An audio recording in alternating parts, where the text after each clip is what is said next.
Lenza puttana, uno dei nomi non più belli che ho sentito dire per una lenza, ma sappiamo tutti che il mondo della pesca ci riserva anche queste perle di saggezza. Io in questo caso l'ho fatta su una 2 grammi e vi spiego il perché si chiama così. Torpillina, 2 pallini a bloccare e poi partiamo con la spallinata molto semplice composta da pochi pallini sotto la torpilla.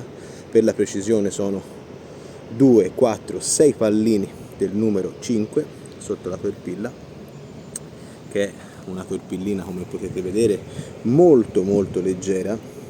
E perché si chiama puttana? Perché va bene per un po' tutte le tipologie di pesci grufolatori in fiume, e quindi ha preso questo nome molto triviale ma molto azzeccato.